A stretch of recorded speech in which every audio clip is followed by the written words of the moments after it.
Folks, what is happening? Welcome back to another episode of the Friday Flows. Now, just in case you did not catch last week's episode, you're probably saying to yourself, that's not Blake. And you'd be dead right. My name's Cameron. I'll be taking over the hosting duties from Blake for this season of the Friday Flows. And again, we're going to continue to be showing you some of the interesting use cases and technologies that we work with here at Times and giving you more insight into how the platform works. And as I said before, we've got some stuff cooking in the background that's really going to elevate this show to new heights. So we do hope that you continue to enjoy the episodes as they come out and obviously join us for that next level as the season develops. So without further ado, let's jump into our episode today. We're checking out how to enrich IOCs using our good friends at Recorded Future. Enjoy. Works. So anyway, today what we're going to be covering is we're going to be covering some threat intelligence enrichment with Times using Recorded Future. So joining us to go through that, we've got Michael Tolan. Michael, what's the crack? Well, thanks, Cam. How are you keeping? All good, man. All good. Not So too bad.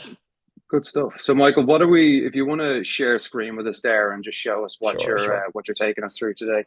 Sure, will do. Let's say, is this coming through all good for you? Perfect. Grand. Okay, so as Cam, you were saying, doing a bit of a deep dive into threat intelligence enrichment with Recorded Future here. For anyone who's not seen me before, I'm Michael Tolan, based in Ireland, working for the Times Labs team, which is kind of the R&D, research and development, building out stories for our library, which you can kind of think of like a online repository for any stories which you might want to see. Maybe this gets you 70, 80% of the way that you want to go with your particular workflow. If you see something that you like the look of, all that you need to do is import here, and it'll import directly into your community or customer tenant and bring you straight off.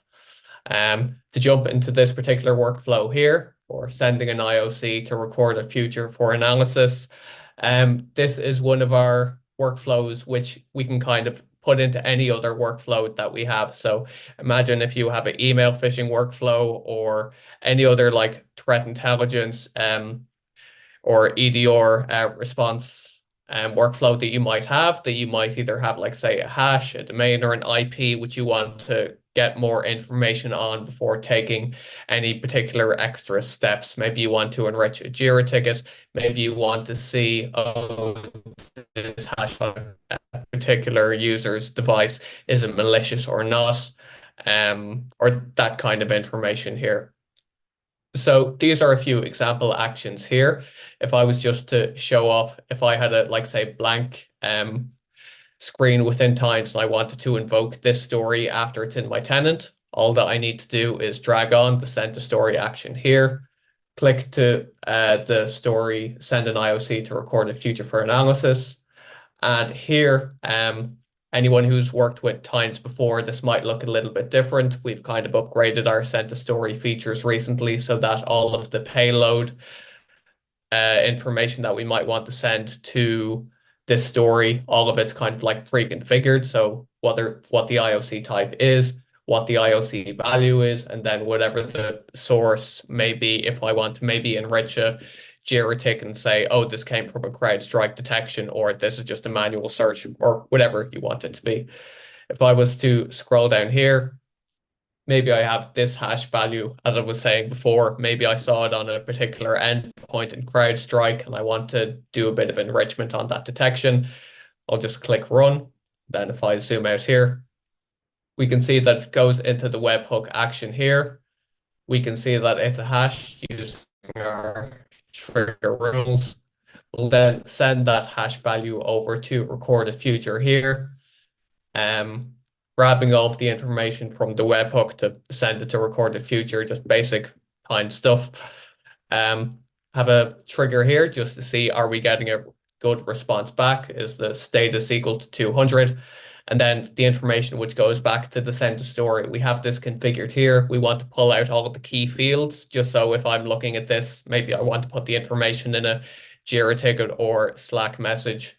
I want to pull out, hey, high level, what's the criticality? What's the summary, score, etc. If I go back to the send to story action that I clicked If I click into the events pane, let's see what we got for this hash. It seems to be malicious. It seems to be triggered on one of 17 rules with a score of 70. Gives me a link if I want to do any more investigation on it. And then all details if I want to like do more of a deeper dive without going to the link here. I can see everything from recorded future coming through in times, both immediately so that I can view. Similarly, if I want to do it, say, for a domain, I can just click here to run this. Now, this could also be, say, dynamic value coming from any other detection or source that you want it to be. These are just kind of examples to show how it works. Hits the webhook, we can see that it's a domain. Similarly, again, we're doing a look in recorded future. This is after doing a check, which I probably should have mentioned a bit before. We're also using resources, in, which can kind of be taught as global variables in this case. We just have this global known good domains. So say, for example, if we have a list of domains which we know that are like pretty good, that we don't need to do a scan and record the future before doing the sign off, that like, yeah, this is good. At the moment, I just have times.com, but you can either add to this manually or programmatically using Times if you want to go down that route. The domain that we sent through the webhook isn't in that resource. So we do the search and record the future. Let's take a look what record the future said to us. Looks to be unusual, so not outright malicious. A score of 5. Again, all of the same things that we've programmed within Times. Any analyst notes, any of the risk information, everything there. And we can now reference this information within Times if we want to maybe update a service now, ticket, send a message into Microsoft Teams. All of that very straightforward, quick to easy and set up. So it's a very, I would say, basic, but also kind of like powerful story in its own right, that we're not like, say, shifting the world or anything within here. But I think it's a good example of showing what the power of Times can do very quickly. Like import, put in your credentials, takes maybe 3 minutes, and that you have this story which you can reference in any threat intelligence workflow you have. And then you're kind of like good to go.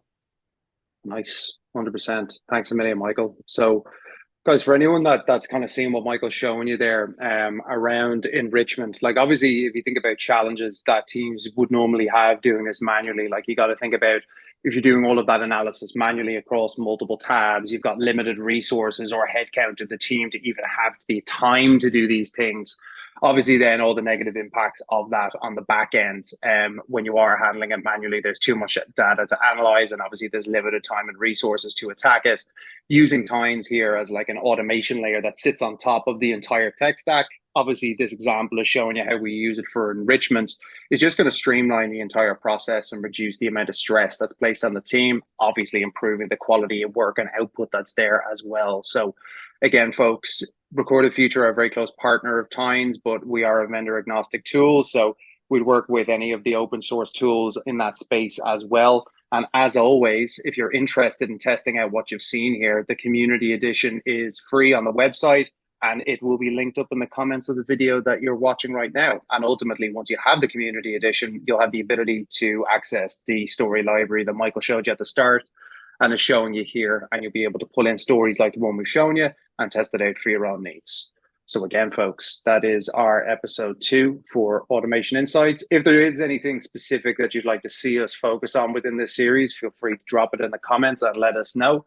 And as always, if something resonated with you here or sparked maybe some kind of inspiration in how you'd actually approach your own workflows, let us know as well. Alrighty, Michael, thanks a million, man. Absolute legend. Cheers. See you, Cam. Catch you on the next one. Take it easy. Cheers.